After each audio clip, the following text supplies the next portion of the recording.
विधानसभा चुनाव की तैयारी में जुटे प्रशांत किशोर की जनस्वराज पार्टी। बिहार विधानसभा उपचुनाव की 86 एंट्री मारने वाली प्रशांत किशोर की जनस्वराज पार्टी आगामी विधानसभा चुनाव की तैयारियों में जुटी हुई है। चुनाव को देखते हुए पार्टी के नेताओं को अहम जिम्मेदारियां सौंपी जा रही हैं। जनस्वराज राज्य कोर समिति की पहली बैठक में राज्य पदाधिकारियों के नाम पर मुहर लगी है। जनस्वराज पार्टी के विभिन्न पृष्ठकों के प्रदेश अध्यक्ष और राष्ट्र पदाधिकारी की सूची जारी कर दी है।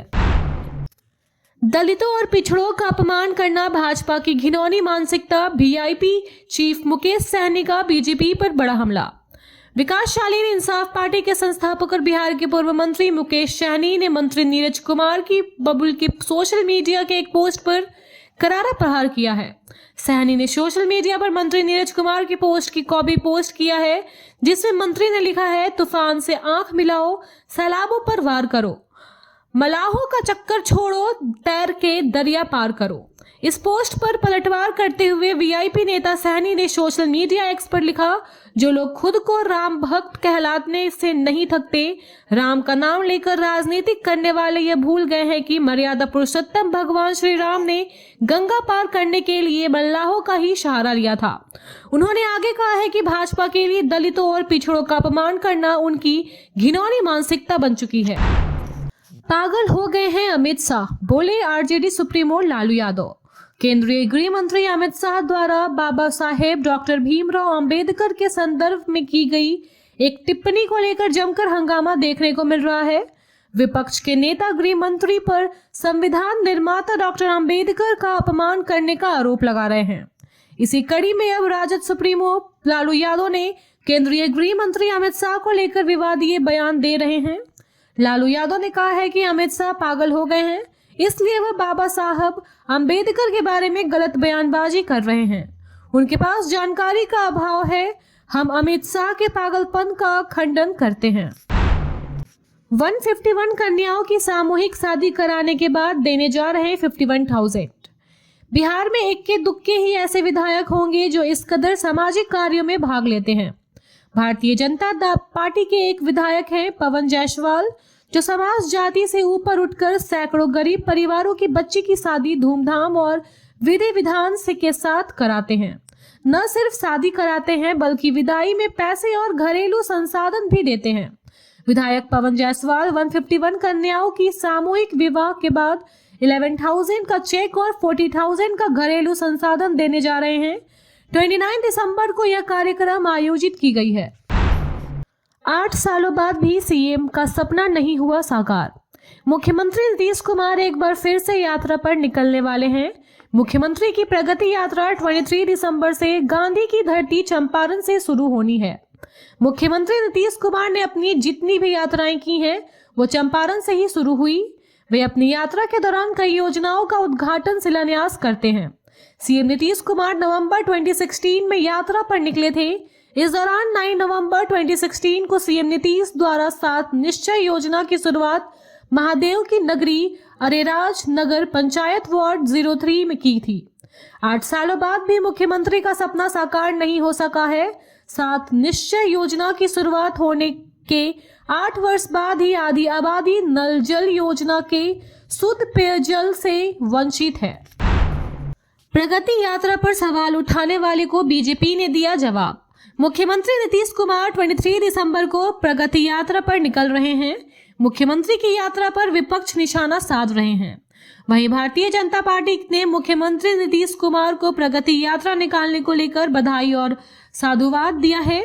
भारतीय जनता पार्टी के प्रदेश प्रवक्ता और पूर्व विधायक मनोज सर्मा ने कहा कि मुख्यमंत्री नीतीश कुमार ने 12 जुलाई 2005 को सत्ता परिवर्तन के लिए जो न्याय यात्रा निकाली थी, पूरे बिहार में लोगों ने मुख्यमंत्री नीतीश कुमार और एनडीए को अपना भरपूर समर्थन दिया था।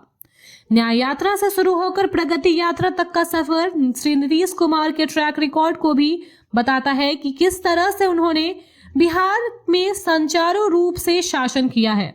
मुख्यमंत्री जी का यह 16वीं यात्रा है। उन्होंने जितनी यात्राएं की हैं, उसका सकारात्मक उद्देश्य रहा है। पटना का सबसे पुअर परफॉर्मेंस शेखपुरा नंबर 1 पर। बिहार में भूमि सर्वेक्षण के बीच राजस्व एवं भूमि सुधार विभाग ने सभी जिलों की परफॉर्मेंस रिपोर्ट जारी किया है।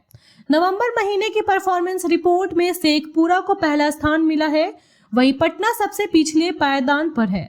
राजस्व एवं भूमि सुधार विभाग की रिपोर्ट में 8 पॉइंट्स का उल्लेखन किया गया है, जिसमें दाखिल खारिज, परिमार्जन अभियान, बसेरा, DCLR कोर्ट, ADM कोर्ट समेत 8 बिंदुओं का जिक्र है।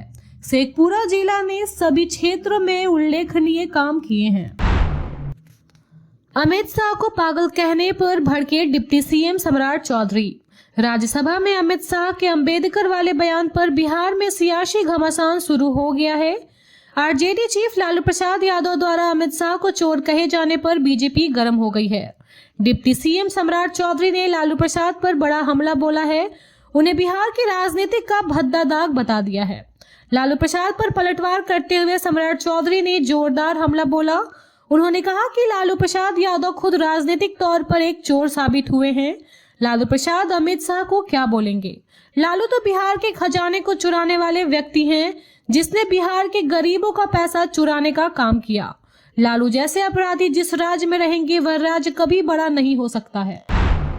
RJD विधायक रीतलाल यादव के भाई पिंकू यादव के ठिकानों पर छापेमारी। इस वक्त की बड़ी खबर बिहार की सबसे बड़ी मुख्य विरोधी पार्टी राजद विधायक के भाई से जुड़ी हुई निकलकर सामने आ रही है।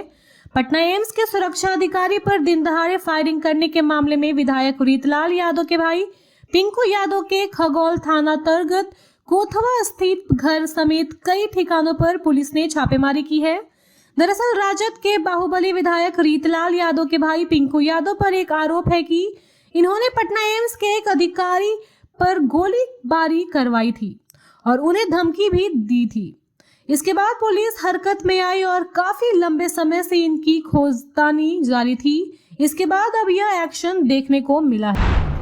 पटना से मुंबई जा रही ट्रेन के जनरल बोगी में लगी आग, 3 घंटे तक शांत में रही यात्रियों की जान।